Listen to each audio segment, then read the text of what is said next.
americano, tanto que en este momento Venezuela ocupa la presidencia de la Organización Panamericana de Crónico-Colitis, cosa que desarrollamos con mucho orgullo. Y acabamos de vivir una experiencia hermosísima, necesaria, de la cual nuestros colegas se sienten súper contentos en toda Latinoamérica por el excelente Congreso de Enfermedad Inflamatoria Intestinal que acaba de terminar el sábado pasado. En medio de tantas dificultades, la conclusión es, sí se puede y tenemos que seguir trabajando. Hay que ponerle pasión y amor a lo que hacemos.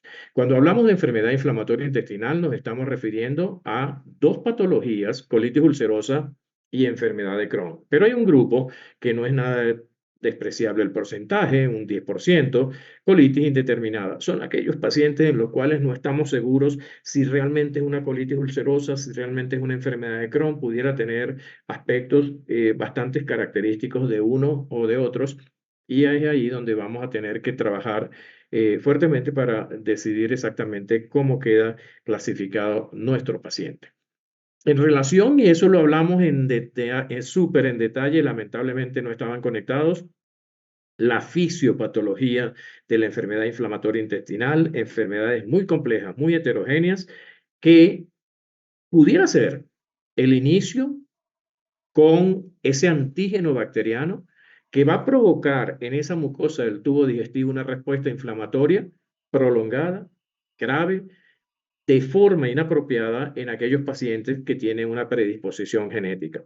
Yo hacía un resumen para los del diplomado de enfermedad inflamatoria intestinal y les decía que pudiéramos plantear el escenario de aquella persona que hace un cuadro gastrointestinal, pudiera ser bacteriano, infeccioso, parasitario, que no tiene una predisposición genética y en consecuencia no tiene una alteración de su sistema inmunológico, ese paciente va a la curación, pero aquella persona que tiene esa infección, esa parasitosis, o no esa parasitosis, ese componente amibiano, etcétera, cualquier otro parásito, o esa infección bacteriana o ese cuadro viral, que tiene una predisposición genética, que tiene un sistema inmunológico alterado y una permeabilidad mucosa, ese tiene mayor riesgo de evolucionar hacia la colitis ulcerosa y hacia la enfermedad de Crohn.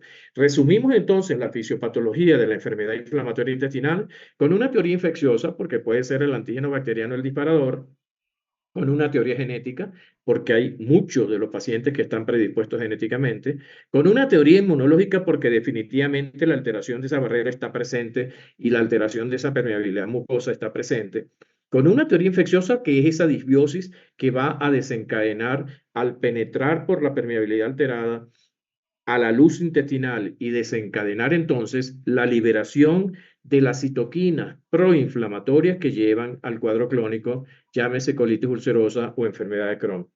Esas citoquinas proinflamatorias son el factor de necrosis tumoral, las interleuquinas, las integrinas, y qué es lo que están haciendo los laboratorios que en este momento están produciendo gran cantidad de fármacos. Desde hace mucho tiempo los vienen produciendo, pero ahorita hay una cosa impresionante que no sabemos exactamente cuántos hay en la lista de lo que se están eh, realmente con probabilidades de aprobación. Bueno, el factor de necrosis tumoral, agente agresor, los laboratorios sacaron los anti-TNF. ¿Qué es un anti-TNF? Una terapia biológica muy costosa que va a bloquear el agresor, el TNF. ¿Y qué es el ustekinumab? Otra terapia biológica que va a bloquear las interleuquinas agresoras. ¿Y qué es el vedolizumab? Otra terapia biológica que va a bloquear las integrinas. Entonces, esa agresión ya va a ser tratada entrando en el mundo de la terapéutica con esos medicamentos que están saliendo, que han salido y que van a seguir saliendo. De esta manera, resumimos algo que parece muy complejo, como es la fisiopatología de la enfermedad inflamatoria intestinal. Aquí está. Resumen, teoría infecciosa, teoría inmunológica, factores ambientales y teoría genética. Contra la genética no podemos luchar. Contra el ambiente sí podemos educar. ¿Para qué? Para que hayan menos recaídas, menos reactivaciones de la enfermedad y que se logre esa mejor calidad de vida que todos queremos para nuestros pacientes. Lo que les acabo de decir, Aquí están la disbiosis, las bacterias, que con un paciente que tiene una permeabilidad mucosa alterada van a desencadenar, van a penetrar y van a desencadenar la liberación de interleuquinas, de anti-TNF, de otras citoquinas proinflamatorias y justamente lo que comentaba, los medicamentos que se están produciendo van justamente a bloquear el TNF, a bloquear la interleuquina, dependiendo del mecanismo de acción predominante. Es así como llegan nuestros pacientes a esa colitis ulcerosa que, como ustedes saben, compromete solamente el colon. Algunos pacientes tienen solamente afectación del recto, otros tienen afectación del recto y del sigmoides y del colon izquierdo, y otros tienen afectación de todo el colon, que es lo que llamamos pancolitis. Por supuesto, el paciente que tiene una pancolitis va a tener un peor pronóstico de aquel que tiene solamente una proctitis. El paciente que tiene una proctitis, hablando de la asociación con cáncer colorectal, es muy bajo. Si acaso, creo que, de acuerdo con los reportes mundiales, no existe asociación entre proctitis y cáncer de colon. Pero aquel que tiene una pancolitis, ese sí va a tener un riesgo elevado si la inflamación no se controla. Al controlar la inflamación con los tratamientos, con todas las recomendaciones que le damos a nuestros pacientes, el riesgo va a disminuir considerablemente de hacer cáncer colorectal, y eso es lo que reportan los trabajos mundiales últimamente. Anteriormente el riesgo era muy alto y últimamente se describe que ese riesgo ha disminuido considerablemente, y ha disminuido porque estamos haciendo las cosas cada vez mejor. Estamos utilizando mejores terapias, estamos haciendo detección precoz de la displasia en estos pacientes y eso nos lleva a un mejor resultado. Mientras que en la enfermedad de Crohn, que puede afectar desde la boca hasta el ano, el compromiso es segmentario, zonas sanas con zonas enfermas, mientras que en colitis ulcerosa el compromiso es difuso. ¿Cuáles son las zonas más afectadas en la enfermedad de Crohn? La zona ileocecal, el colon, ¿sí? El ciego, y generalmente el compromiso proximal del intestino delgado es muy poco, tal vez un 3-4% de Crohn en intestino proximal. Estas escalas, por el nivel que ustedes tienen de estudiantes de tercer año, no les exigimos que se las aprendan en detalle, simplemente que sepan que nosotros utilizamos escalas clínicas y escalas endoscópicas para saber si nuestro paciente está levemente enfermo, moderadamente enfermo o severamente enfermo. Esta es una escala muy vieja, muy buena, la escala de Trulov. ¿Qué hacemos? Evaluamos, le preguntamos en la historia clínica el número de las evacuaciones, la cantidad de sangre, y vamos evaluando con estos puntos que ustedes ven acá expresados: la frecuencia cardíaca, la temperatura, la hemoglobina, la velocidad de sedimentación, y finalmente, al hacer el cálculo y la sumatoria, esta escala de Trulov me va a decir: tu paciente está en fase inactiva de la enfermedad, mejoró ya, qué bueno, está en crisis leve, está en crisis moderada, tienes que hospitalizarlo, o está en crisis grave, incluso algunas veces pensar en una terapia intensiva. Entonces, esta es una evaluación, una escala clínica que me dice cómo está mi paciente severamente, moderadamente o levemente enfermo, y en consecuencia el tratamiento que voy a indicar, porque no es lo mismo el tratamiento para una enfermedad leve que para una enfermedad severa. Tenemos otras escalas en la enfermedad de Crohn, el Harvey-Bradshaw, que nos dice: ya evaluemos la situación general de nuestro paciente, dolor abdominal, la presencia de masas abdominales, si hay número de las evacuaciones, cómo son las características de esas evacuaciones, y si el paciente tiene algunas complicaciones extraintestinales, porque la enfermedad inflamatoria intestinal es tan compleja y tan heterogénea que no solamente afecta el intestino, afecta otros órganos. ¿Cuáles? Articulaciones, ojo, hígado, dermatológico, problemas como pioderma gangrenoso, eritema nodoso o cualquier cantidad de cosas. En las vías biliares hay una complicación muy, muy severa, que es la colangitis esclerosante, pacientes que tienen un pronóstico a veces bastante delicado. Entonces, desde el punto de vista clínico, hay muchas clasificaciones, pero nos quedamos con Trulov en colitis ulcerosa y con Harvey-Bradshaw en enfermedad de Crohn. Tenemos otras que nos van a permitir evaluar a nuestros pacientes, como la escala de Mayo, que, como ustedes ven acá, evalúa la frecuencia de las evacuaciones, el sangrado rectal, hallazgos endoscópicos, la evaluación global del paciente, y otras endoscópicas, como ustedes ven acá: Mayo en colitis ulcerosa Si el paciente tiene úlceras, edema, eritema, friabilidad, sangrado fácil, eso es un Mayo 3, severidad endoscópica. Si el paciente tiene erosiones, edema, eritema, alteración de la trama vascular, pero no tiene úlceras, es un Mayo 2.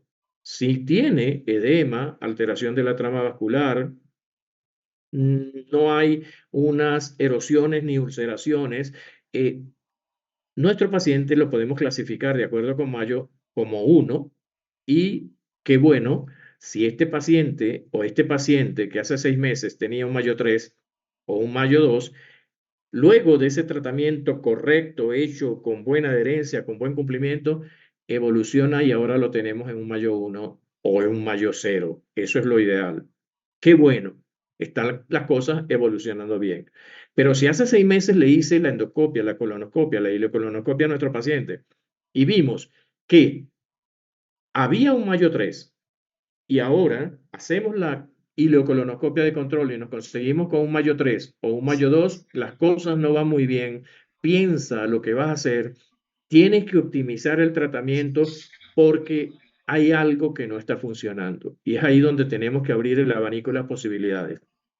¿Será esto realmente una enfermedad inflamatoria intestinal? No será otra cosa, porque generalmente tenemos que estar seguros que estamos frente a una enfermedad inflamatoria intestinal y descartar toda una larga lista de causas que ya los vamos a mencionar.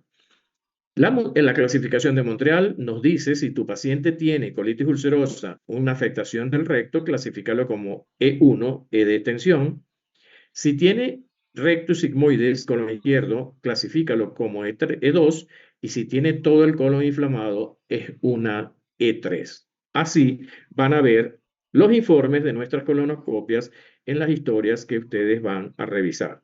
Y en enfermedad de Crohn nos dice si tu paciente tiene una enfermedad a nivel del ileum, clasifícalo como L1, fíjense que es un 30% más o menos. Si tiene afectación del colon, es un L2, también un 30% aproximadamente. Y la afectación más frecuente es cuando tiene el compromiso ileocecal, que lo vamos a clasificar como L3. Lo que les decía, el compromiso alto en enfermedades de Crohn es tan bajo como un 2, 3, 4%. Entonces tenemos clasificaciones clínicas, Trulov, Haro y Bracho, endoscópicas, Mayo, endoscópicas en enfermedad de Crohn, el índice simplificado de endoscopia en enfermedad de Crohn, que algunas veces dicen que es un tanto complejo, pero realmente en la práctica no es muy complejo y nos podemos familiarizar con ellos. ¿Qué nos aporta el laboratorio? Bueno, importante hacer un examen de ese seriado, un perfil 20.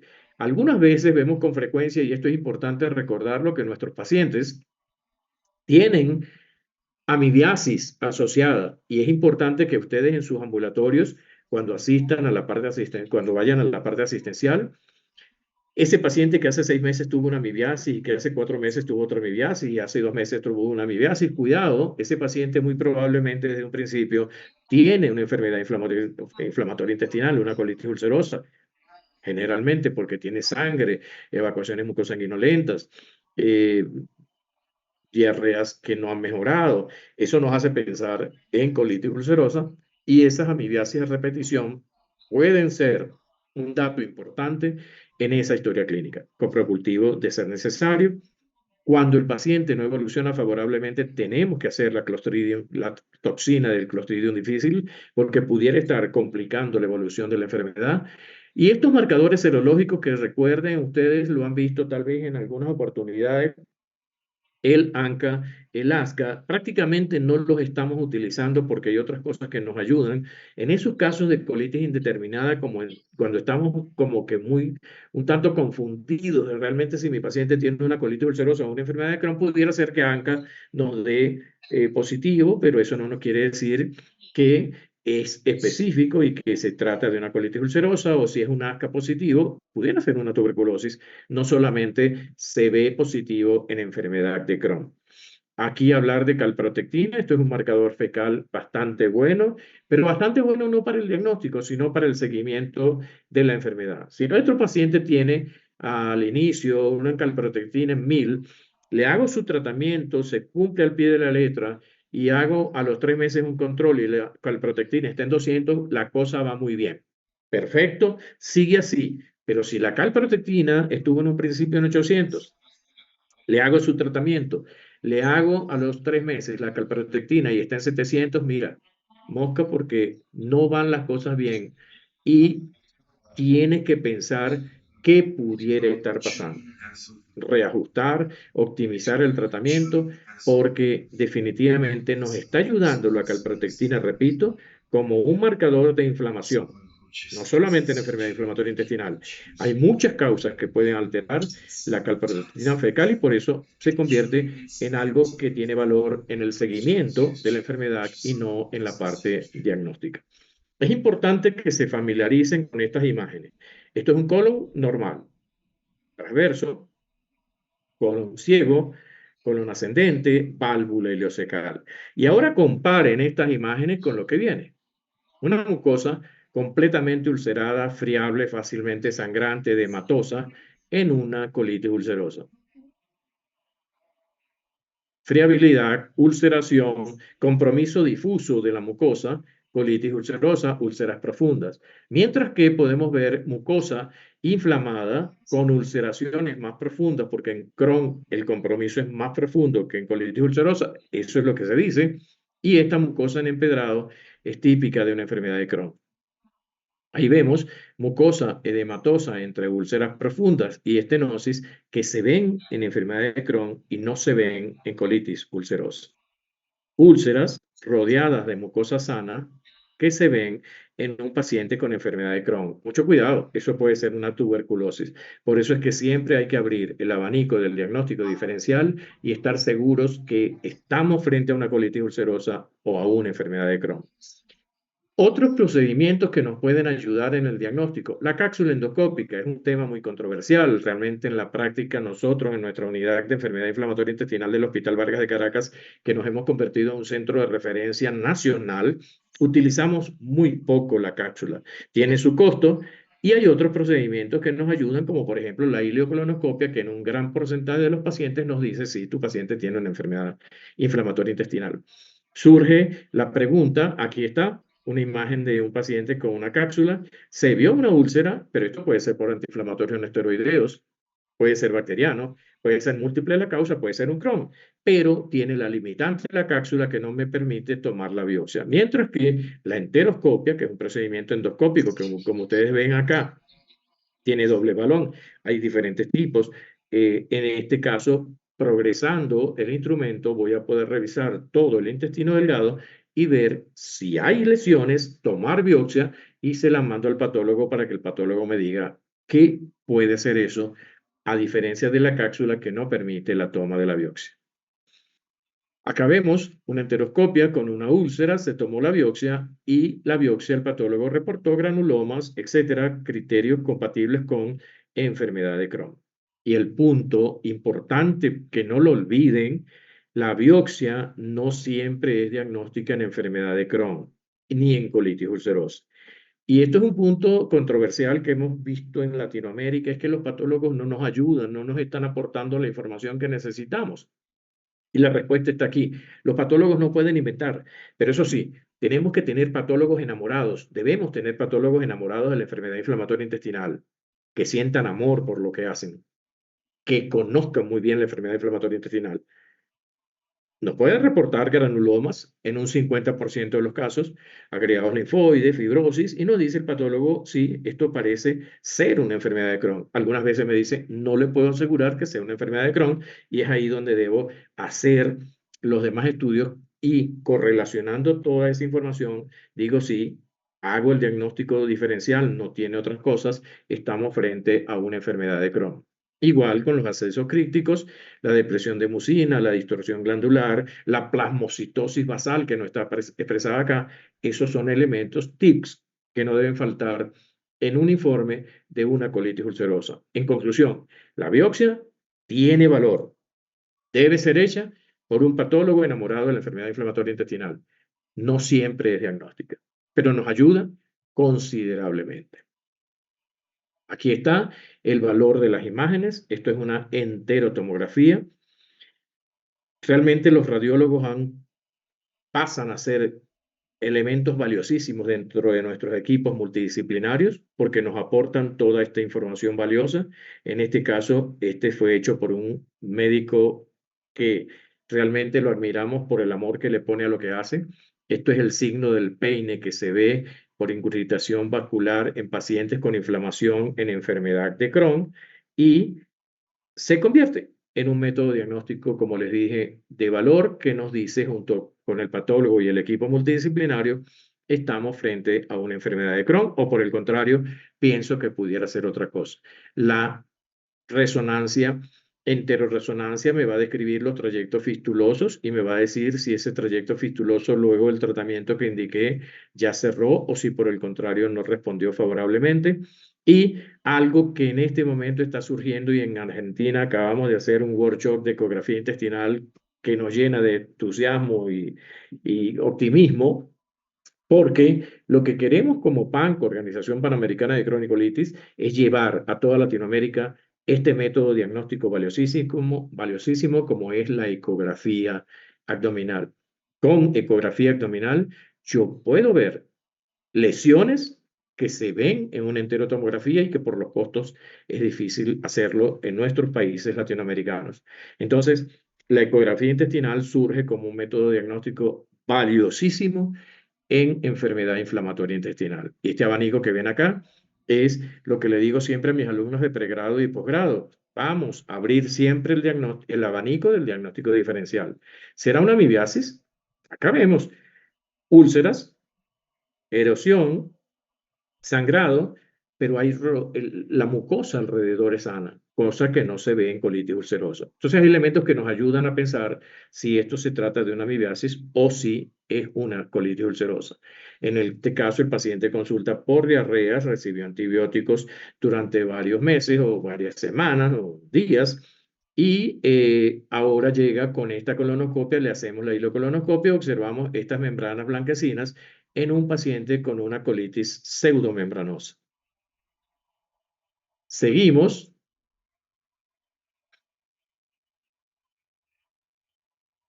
Hay un problemita aquí. No sé qué me pasa, Manuel.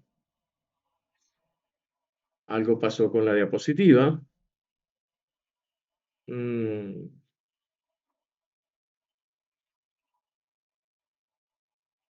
¿Está por ahí, Manuel? Bueno, seguimos entonces. Creo que hay un inconveniente importante que no me permite ver las imágenes. Estábamos entonces, vamos a ver qué podemos hacer mientras Manuel nos ayuda, pero no sé si puedo lograrlo porque está aquí conmigo la dificultad con el estudio. Entonces, vamos a ver ahora, después de este diagnóstico diferencial, pudiera ser si hay pérdida de peso, lesiones que me hacen pensar, porque son lesiones tumorales, pueden ser tumor de colon, tuberculosis intestinal. Siempre, repito, el mensaje es: abramos el abanico del diagnóstico diferencial.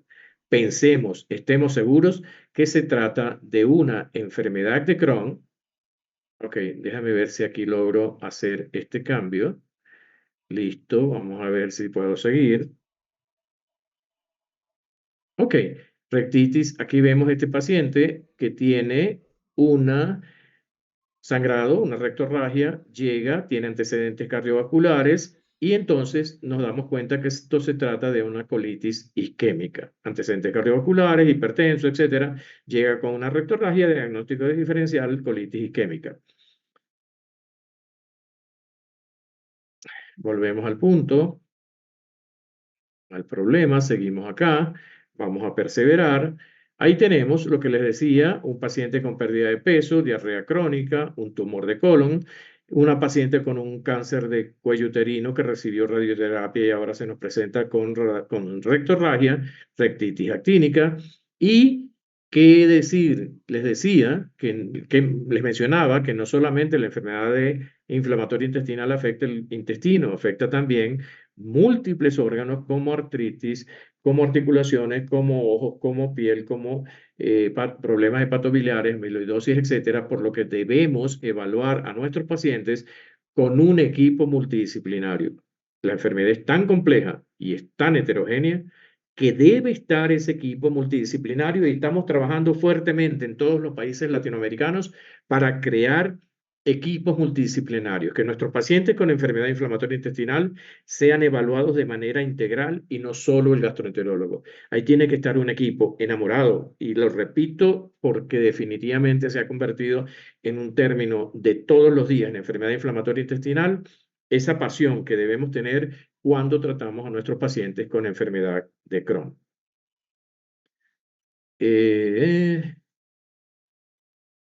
Listo, esta paciente hizo un problema que ameritó una amputación porque también hacen problemas tromboembólicos, y la colangitis esclerosante que se ve en algunos de ellos, que entorpece el pronóstico de manera considerable. Esto es una colangiopancreatografía retrógrada endoscópica, la vía biliar estrepática, colédoco, la vía biliar intrahepática, y observen que hay dilataciones, estenosis, dilataciones. Eso hace el diagnóstico de colangitis esclerosante y el pronóstico es bastante severo. Esto, lesiones dermatológicas, tenemos que manejarlo conjuntamente con un buen dermatólogo, pioderma gangrenoso. Y entonces, ya para terminar, vamos entonces a comentar complicaciones primarias que se pueden ver en nuestros pacientes con enfermedad inflamatoria intestinal. Colitis fulminante, no respondió al tratamiento, fue refractario al tratamiento. Megacolon tóxico es ese paciente que viene evolucionando, se distiende, el colon mide más de 6, 7, 8 centímetros, perforación, por supuesto, la hemorragia que no se controla últimamente con todos los procedimientos que hacemos en endoscopia. Esto responde de manera distinta si hacemos las cosas correctamente. Por supuesto, la infección, todo esto forma parte del conjunto de complicaciones primarias.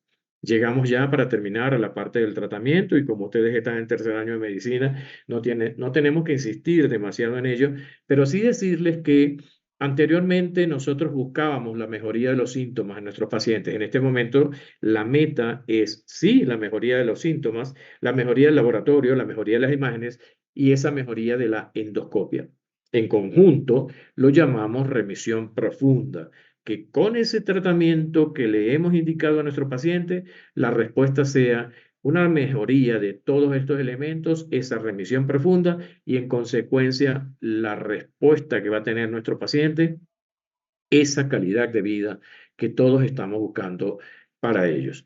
Esta pirámide de tratamiento se convierte en algo rutinario que vemos al hablar de enfermedad inflamatoria intestinal, recursos farmacológicos como algo que se convierte en la piedra angular del tratamiento, que son los 5 aminosalicilatos, mesalazina, sulfasalacina, esteroides, que, ojo, importante que lo sepan desde ya y lo multipliquen, muchachos. Esteroides muy buenos en la crisis, pero cuidado, no los podemos utilizar por tiempo prolongado porque pueden ocasionar daños más severos incluso que la misma enfermedad. Sí es cierto que budesonida tiene menos efectos adversos que los esteroides sistémicos que utilizamos, no quiere decir esto que los vamos a utilizar por tiempo prolongado, solo el tiempo que realmente se requiera, y luego de esa mejoría decidir con qué tratamiento de mantenimiento me voy a quedar. En la punta de la pirámide están inmunomoduladores como azatioprina, que los podemos utilizar y con buena respuesta en algunos pacientes. Aquí surgen los anti-TNF que les mencionaba hace rato, que vienen a bloquear el agente agresor del factor de necrosis tumoral, o las interleuquinas, o las integrinas, etcétera, etcétera. No olvidando nunca esto: el cirujano, el coloproctólogo, ese coloproctólogo que le gusta trabajar con los pacientes, que ayuda a los pacientes con enfermedad inflamatoria intestinal, debe estar siempre al lado nuestro, porque si el paciente no responde, la cirugía, el momento de la cirugía, no se puede perder, porque perderlo puede traernos complicaciones muy lamentables. Creo que estamos terminando. Sí, ya esto es para posgrado, los tratamientos. Y bueno, yo creo que ya podemos pasar a a la parte de preguntas. Si tienen alguna duda, algún comentario, bienvenidos. Vamos entonces a terminar con esta parte de las indicaciones de cirugía en enfermedad inflamatoria intestinal. En colitis ulcerosa, la colitis refractaria que no responde al tratamiento, el megacolon tóxico, como lo vimos, perforación, hemorragia masiva y algo que también se hace cuando el paciente tiene más de 8 años de evolución de la enfermedad es tomar biopsias escalonadas, así lo llamamos, pero con los avances endoscópicos ya hay muchas cosas y muchos procedimientos que me permiten visualizar alguna lesión sospechosa.